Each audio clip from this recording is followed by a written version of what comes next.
So Bekki Anderson has connected the world. One of CNN International's highest profile anchors, a skilled interviewer, has interviewed leaders, politicians, influencers. You've brought us breaking news as well. And you've had interviews with celebrities such as Lady Gaga. So thank you very much for being with us today. None of whom, by the way, are as interesting as these four ladies who've just been on the stage, let me tell you. So we did hear a lot of interesting stories, that's for sure. Bekki, let us begin with you as a student at the University of Sussex in the 1980s. Did you ever imagine the world would be connected the way it is right now, and that you would be connecting the world? What were moments of triumph that make this journey all the more worth it? So the show has got a bit of a lofty title, hasn't it? Connect the World with Bekki Anderson, and we do our best, but you know, I mean, there's only so much you can do in an hour every night. But you talk about Sussex University, and I don't know how many of you here in the room know about that university, because it really provided a grounding for me. It was set up in the 1960s and has always had a bit of a reputation as a hotbed for sort of activism and radicalism to a certain extent. In 1973, I think it was a United States government spokesman who came over to talk about the Vietnam War, and he was railed out of the university. I mean, it's always had a really sort of, you know, it pushes the agenda. It is also, and was set up as, and continues to be, one of the leaders in multiculturalism and diversity across universities, not just in the UK, but around the world. So it was somewhere that I was very eager to go to, and it's definitely somewhere where I got my grounding in the skills that I needed to get into journalism. But it's not where my love of words came from, and it's not where I originally felt connected. And if I can just take a moment, really, because when you talk about the triumphs in my career and how I look back over where I've been, I was thinking about this the other day, and I was thinking that one of the biggest triumphs for me, or one of the best moments for me over the last couple of months in what has been a 21-year career was that when I was at my mum's, a moment in time for my mother, who has just retired from 60 years in teaching. At the age of 85, I was in the audience for her as she was lauded for her work in, lauded for her work in teaching disenfranchised and disadvantaged kids literacy. So mine and my sister's and my brother's love of words and our connectivity with kids, people from wherever they are from, really started with Mum. And she has been my moral compass. And the work that she did with kids from the Middle East and kids from Southeast Asia when they came over to England, and through literacy she provided them hope, I think is possibly my biggest triumph, just being her daughter. I've had lots of great moments over my career, but Mum's my moral compass. So you've moved to the region like 3 years ago to Abu Dhabi, and it is a conservative region, tribal and patriarchal to a certain extent. As a female British journalist, what challenges did you face in bridging the gap and gaining the trust of the presidents or the prime ministers to be interviewed on the record? So I've been asked this question before in a similar way, but not as well as you've just asked it. And the answer that I've given in the past, and I think I'm going to stick to it, is that I haven't found that I've been overly challenged as a woman in the work that I've done, either here in this region or around the world. And in fact, I think I can put my hand on my heart and say that as a woman, I believe that myself and some of my female colleagues have had the advantage oftentimes of being able to open doors where perhaps our male colleagues can't. I'm talking about the stories of women and of kids when we get the opportunity to actually sit down and put a face to what might otherwise be a faceless story. As far as getting access to leadership who are important to get on our air, you know, it's a question of respect, it's a question of humility at times, it's a question of those in positions of power knowing that they will not be given a soft ride, but also that they would be treated with the respect that they deserve. And so I think that's important. I think it's important as a journalist, however interrogative you are, I think you must treat people, everybody that we meet, with respect. Have you been pushed away? No. No. I haven't actually, no. Which is a good thing, but I may be going forward, who knows? We'll see. Okay, so again, this region is steeped with history and tradition, where some would argue that an academic view of the complex issues which plague us are far different than reality on the ground. What are some of the experiences that have left an impact on you from a region that can be both stimulating and challenging at the same time? So it's not that I'm on a mission, but I am very mindful of what is the roiling news story on this region, on a network like ours and others. And I do get incredibly frustrated at times, not just with, clearly we are in an incredibly challenging time. We are surrounded by conflict. I do get very frustrated that the noise of what is the roiling news story can often drown out what is the story of life in the Middle East for you and for me. We've got a new show on CNN at the moment called Inside the Middle East, and it is unashamedly about arts, culture, cultural diversity, design, architecture. It's about what is going on in this region. We oftentimes talk about youth in this region, and the headline will be the youth unemployment numbers, the disenfranchised life that many of the youngsters in this region lead. And I know we have to tell that story, and it's an incredibly important story to tell. What's also important to tell is the story of the kids, the social influencers, the social bloggers that I met this morning, kids that are involved in NGOs, the artists, the designers, the dancers, the singers. So we are, I hope, providing increasingly, and in a world of digital video and multi-platforms, including social platforms, providing, I hope, decent and increasing platform for some of the stories that will debunk some of the misconceptions about this region. A great story, we do a lot of work with Emiratis, obviously, given that I'm based in the Emirates, and we have a really good internship program which works for the Emiratis and the kids from the wider Middle East region. I had an Emirati kid called Khadija, 21-year-old, she's not a kid, working with us a couple of years ago, and she said, "Beck, I keep being asked about why I wear an abaya and what it means to me. And I know what people around the world are asking. They're asking me, do I feel put down upon? Is it a problem for me?" Khadija wears her abaya with style, panache, and because she wants to. You don't have to wear an abaya in the Middle East, in the Emirates. So she went off and put together this incredible digital video, which I would love for you guys to find online, which was about her and her abaya. And it debunked some of the perceptions about women in this region and the perceptions that people feel about women from the outside and the perceptions that people have about the lack of empowerment of women in this region. It debunked it in about 4 small minutes, and it was fantastic. I can bang on about how empowered women are in this region. There are challenges, but how brilliant women are in this region, I can bang on about it day in, day out. But it takes a Khadija to be given the opportunity to tell her own story about why she wears her abaya with pride, to sort of debunk that in one go. So I think, like I said, I'm not on a mission, but I think it's incredibly important that organizations like mine and others provide the opportunity for voices from this region to be heard. Yeah. Maya Angelou. Thank you.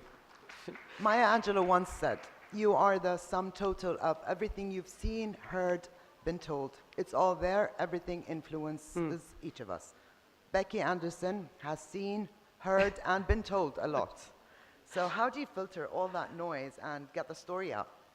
It's very difficult to follow Maya, isn't it? She's an absolutely brilliant woman. How do I filter it out? Well, let me throw a couple of quotes back to you.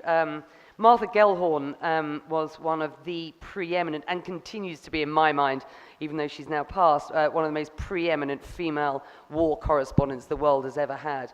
And there are a couple of things she said that really sort of struck me. "I see mysteries and complications wherever I look. I have never met a steadily logical person. And that's one of the things that I've found as I've been doing my job. I do see complications wherever I look. I'm covering a world of complications wherever I look.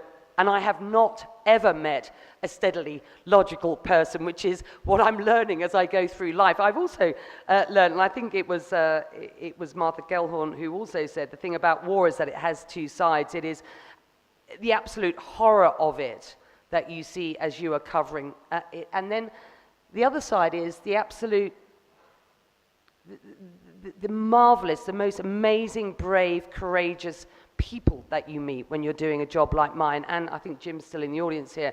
I mean, I give it up to Jim for the extraordinary work that he's done over the years as a journalist. So if I were to kind of filter out the noise, I think over the last 21 years, what I've learned is that we do live in challenging times. Day after day, we see ordinary people suffer. We see ordinary people suffer as a result of the actions or inactions of other people, that ordinary people have they can't control. But what you also see day in, day out when you're doing a job like mine is the spirit and humility and graciousness and honesty of ordinary people. It's not the politicians and the leaders that I meet who are in positions of power that I enjoy interviewing most. It is the ordinary people that we meet, and you know that. I mean, it's so important that we continue to go out and tell the stories about the people who are the story, not those who are creating the story, as it were, good or bad. Yeah. Another old saying goes, if you want something said, ask a man. If you want something done, ask a woman. So allow me again to ask a very accomplished woman, what advice you would impart on our audience that would keep women on the front line and continue to shatter glass ceilings? Women on the front lines is, I don't know if May's still here, but I'm going to talk to May about this afterwards. I'm not sure whether we shouldn't rename that women are the front lines, or women are already ahead of the front lines. And that didn't come from me, it came from somebody, a very important Jordanian I was speaking to last night at a supper party. You know, behind every great woman, great man is a great woman. In front of every great man is a great woman. Look, I mean, the advice that I would give, you know, through what I've been doing is look up, don't look down. It is a bumpy road. I think I said this to an audience in Jordan in Beirut last year. It is a very bumpy road. And look, you know, I'm being very positive about where women are. I've tried never to see a glass ceiling because I don't want to have to break through something. I think you've got to keep looking up, not down. The road is bumpy along the way, but it is a hell of a ride. If you're a young female journalist in this region, it will be a challenge. If you're a young male journalist in this region, you will face challenges. So it is a question of getting back on that bumpy road if you get knocked off every so often, but you've got to keep going. And I am so blessed to do this job in the most trying of circumstances, in the worst conflict zones. I've seen conflict sort of resonating on the faces of young kids. I've also seen in those same faces hope and spirit and a sense that there is a future. And I'm so blessed to be able to have seen, you know, immerse myself in stories. I was also, by the way, outside of a conflict zone, blessed to be doing the links for the IME show this month around Amman yesterday. I was up at the Citadel earlier than the tourists were up there, and I looked around and I'm just like, this is an amazing city. This is an amazing job where people pay me to go out and tell stories around the Citadel. It was just brilliant. Were there any moments where you just broke down and was like, I just can't do this anymore? There was one moment, I think, in 2005, after the earthquake in Pakistan. It seems a long time ago now, and I've seen a lot of grief and a lot of misery since then, and I've also seen a lot of joy and a lot of optimism. But in 2005, after the earthquake in above Musharrafabad in Pakistan, we were able to get onto a helicopter, I think with the Germans, who were taking aid up to those who hadn't seen anybody for, I think it was about 72 hours by that stage. So it was really unclear right at the top of the Himalayas, what sort of impact this incredibly devastating earthquake had had. And it was only when we got up to a very small village, only accessible at that point by helicopter, and probably only accessible by helicopter for weeks and months afterwards. When we arrived, got out, and people sort of came at us, there were people who'd lost limbs. It was a scene of sheer devastation. And it wasn't that really touched me as much as when somebody pulled my hand and said, "Bekki, come," and we walked just off where this chopper had landed to what had been a school in this village. And in that part of the world, they put the older kids in, they're normally 4 stories, and the older kids will be on the 4th floor, and then the 3rd floor will be slightly younger, and it's the little kids who are on the ground floor. And I just looked down, and as we had walked, just, it was yards away from where we'd landed. There were little shoes, and when I got to where I was, I could see that the whole place had just concertinaed, and the kids hadn't been able to get out. And so there were children who, we were talking about 72, maybe more hours after the earthquake had actually hit, and so there were bodies, little kids who just hadn't been able to make it, and there were obviously kids who tried to make it and had run and had also lost their lives, and that really, really touched me. I mean, we did stay for 3 weeks and ensured that ensured that the world continued to care about that story. And there's only so long you can stay as a news organization before the next story sort of rolls in like a tsunami. But that made me realize how important it was to do the job that we're doing and just be able to tell the story so that people could get help. Well, we want to leave on a good note. Thank you. Final thoughts to our audience and to the conference organizers. To May, I just have so much admiration for the work that May has done for so long. It is such an honor to be invited to an event like this. I know that one of my dear colleagues, Arwa Damon, who has had a very trying year this year, 28 hours ambushed by ISIS recently in Mosul. She was here talking at a similar conference that May had organized, I think, last year. Christiane, who has been a great aspiration and inspiration to me throughout her career, has been honored by May's organization. So we will only ever continue to support an event like this. The work that May does in providing that bridge between sort of academia and the media industry for the likes of you and me, if we were sort of 18, 19 years old, is so important in this region. As Mum would say, education is about empowerment, and empowerment is about education. And if we can in any way, through helping an organization like this, ensure that we can get young, brilliant journalists up and running in this region, then I travel here every day for an event like this. So thank you, and thank you for listening. But Bekki Anderson, thank you very much. Thank you. والآن مع رجاء بطارسة، كاتبة أنا والرداء الأصفر، في عرض ملهم عن تجربتها الشخصية وتحويلها لقصة نجاح. رجاء.